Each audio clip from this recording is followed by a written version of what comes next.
8:41 минути, живеем на широко и не спират разговорите ни и преди, и по време, и след ефир с нашите гости от Arco Real Estate.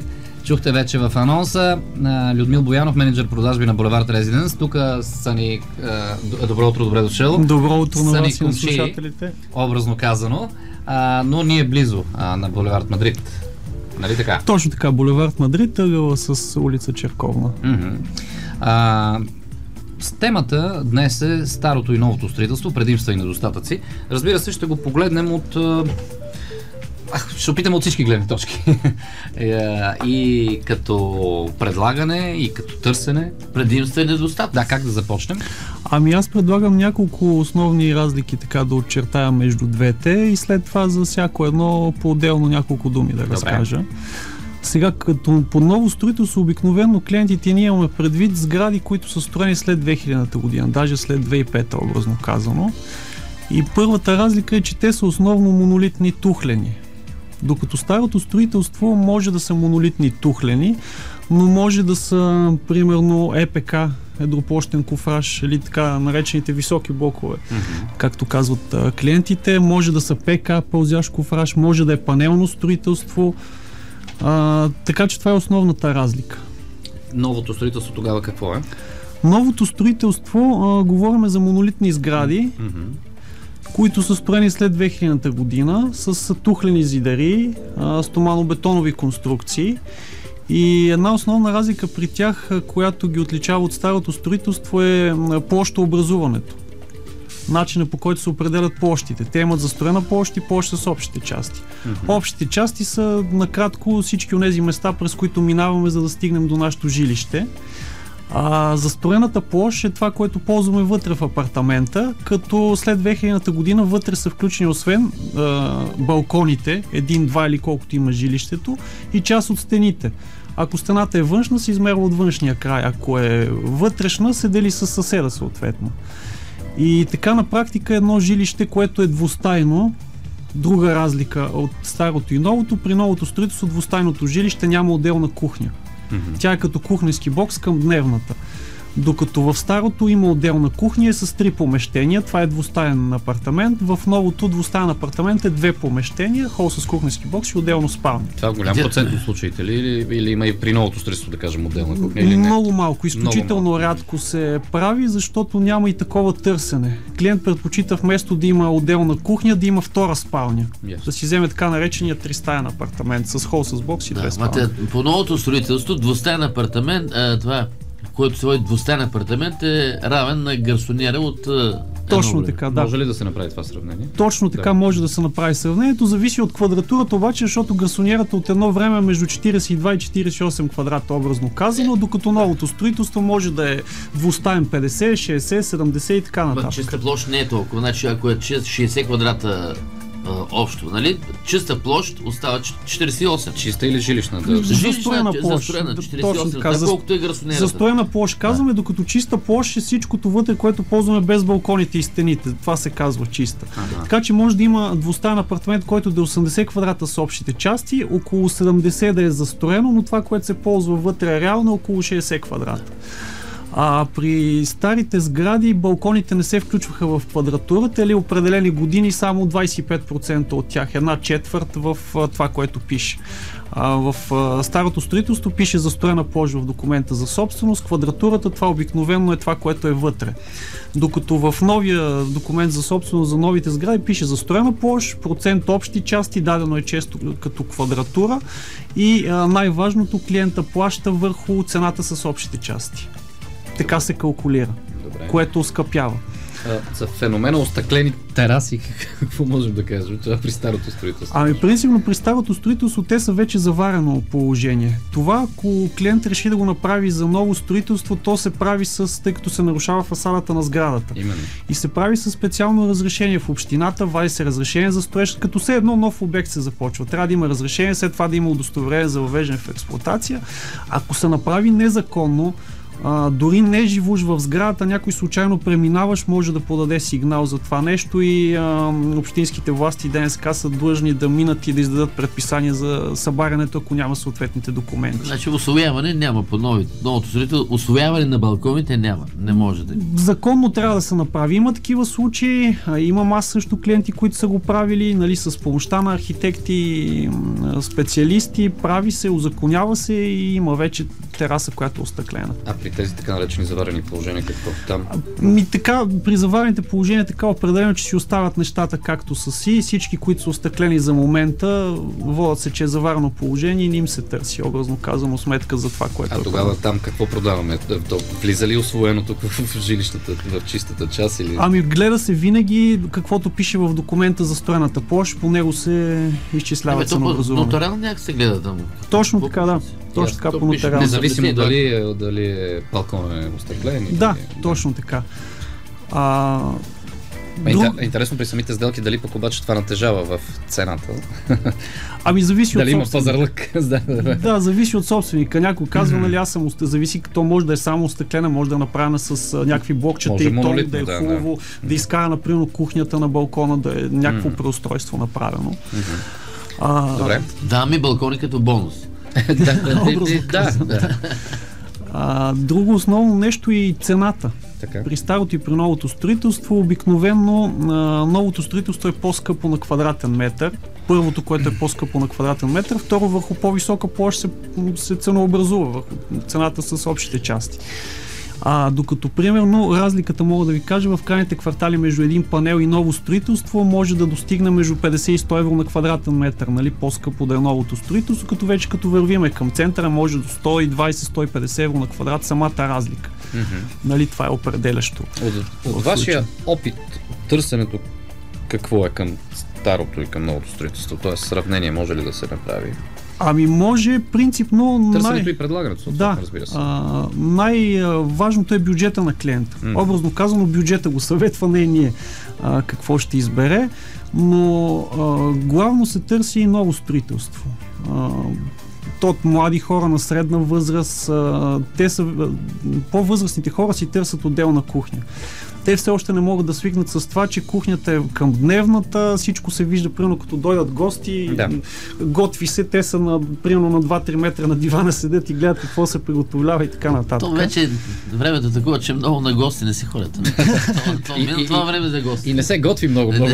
Не се готви, поръчва се храна, образно казвам, да. Но търсят ново строителство и принципно не можем да характеризираме години на строителство и да кажем тези години по-качествено или по-некачествено. Зависи си и от типа конструкция и от определена сграда на практика. Каква е сградата и как изглежда и фасада и запазени и общи части. Има нови сгради, които са ново строителство, доста зле изпълнени. Така е. По изолацията дори се вижда с просто около не е нужно човек да е специалист или конструктор и така. Да не говорим за инфраструктурата около новите сгради. Точно така. Която често липсва или е под всякаква критика. Инфраструктурата някой път доста близо има съседни сгради също, което едно време доста повече се мислеше при градоустройството. Да, за пространство, разстояние от един блок до друг. Мене винаги ми е бил интересен въпросът при новото строителство, доколко строителя и инвеститор съответно на една нова сграда има ангажимент към околната инфраструктура? Инвеститорите, които са така на едно по-високо ниво и държат на сградите си, на материалите, които строят, те държат и на околното пространство. Има много случаи, които се довършва улицата, самата улица около обекта, в смисъл прави си, то качествено се прави, не колкото да се учите някаква дейност с тротуари, с бордюри, с асфалт. Но предполагам, че за това трябват едно чудо разрешително и пак от общината. Принципно не е толкова трудно, тъй като той е за сметка на инвеститора. Образно казано, така че той е в помощ на общината. В смисъл това принципно общината трябва да направи инфраструктурата на обекта. Сега и другото, което е и озеленяването по същия начин и една детска площадка, някакви такива елементарни неща, хубаво е да се направи, пак зависи от конкретния инвеститор, къде се намира, сега ако е някакъв по-крайен квартал и смисъл се гони да се продава на по-ниска цена на квадратен метър, строителът не се ангажира с това. Не е предвидил такива средства, клиентите не го очакват от него, принципно те искат за минимален бюджет да сключат сделка, ново жилище. Добре, как може да се разбере, да речем, как мога да разбера дали, с какви материали е строена сградата? Сега мога да е трето качество. Кое да е трето? Тухли и така нататък. Не знам, клиентите интересуват ли се? Искат ли такъв анализ на строителните материали? Да, интересуват се. Принципно тя ги интересува първо новото строителство дали е с тухла строено, защото има и други варианти. Може да е с блокчета и тонк, примерно, да речеме. Но обикновено за това нещо има ангажимент консултанта. И то поради проста причина, че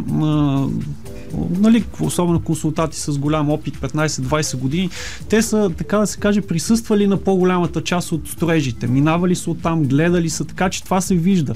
Мисъл, първото, което е, консултанта знае с какво е строена тази сграда. Най-вече клиента пита червена тухла ли е. Образно казано, малко жаргонно, червена тухла ли е. Консултанта, като е наясно, може да му го каже това нещо. В смисъл, то след като е измазано и направено изолация, не може да се познае. Тогава не може да се види, да. Някой път може примерно в мазетата, като се слезе там, ако не е измазано, да се види нещо, примерно като се прави оглед на мазето и така нататък, но консултант има главния ангажимент.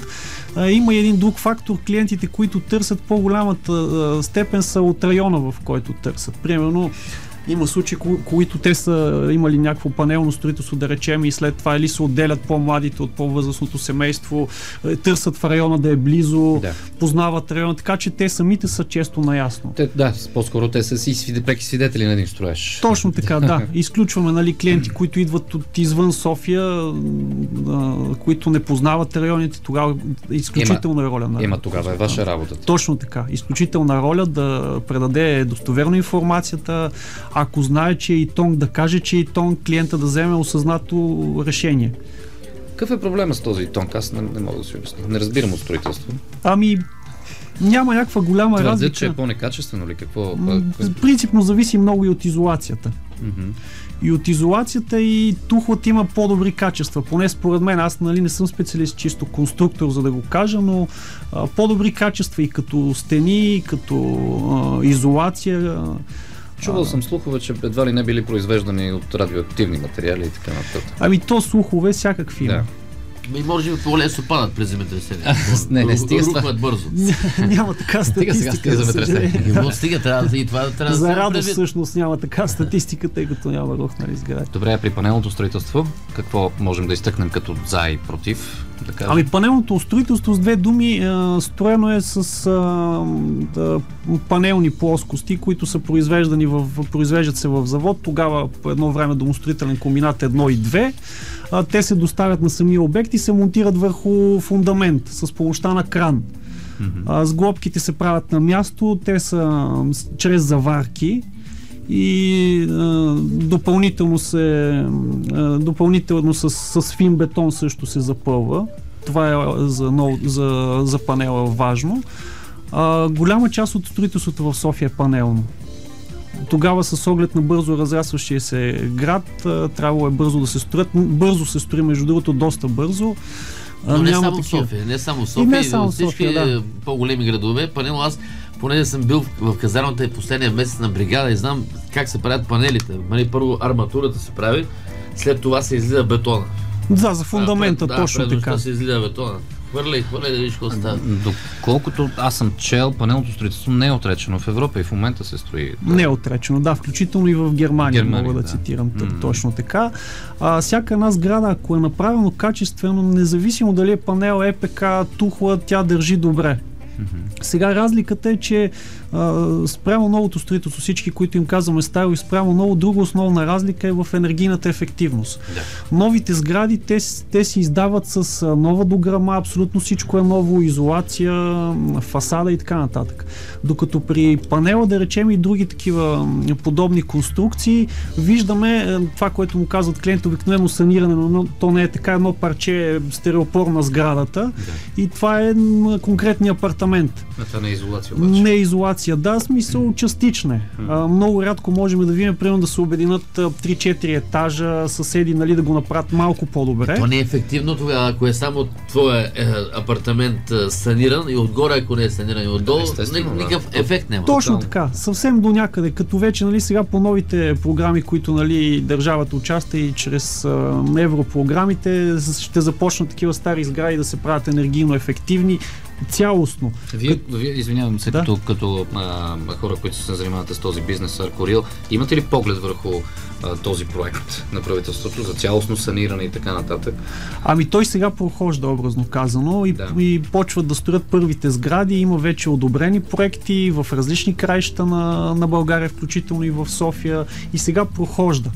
Тоест предстои проучване все още върху това, върху ефектите от това. Точно така, тепърва сега в момента срещаме, примерно при отделни продажби, като така позитив се изтъква от собствениците, че вече, нали, има такъв проект, всички са се подписали, сградата е подготвена за саниране, кандидатствала и така нататък. Тоест това се използва като плюс? Като плюс се използва, да. Добре. Като плюс се използва и то в смисъл добър плюс е.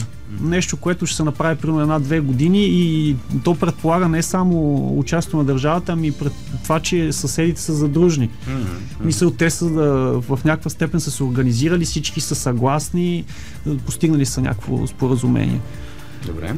И сега като говорим за отворените врати, днес какво ще стане на Черковна и Мадрид? Да, благодаря за възможността да ви поканя вас и всички слушатели. Ден на отворените врати, ъгъла на булевард Мадрид и улица Черковна, между 14 и 20 часа. Подсигурени са паркоместа за клиенти с автомобили.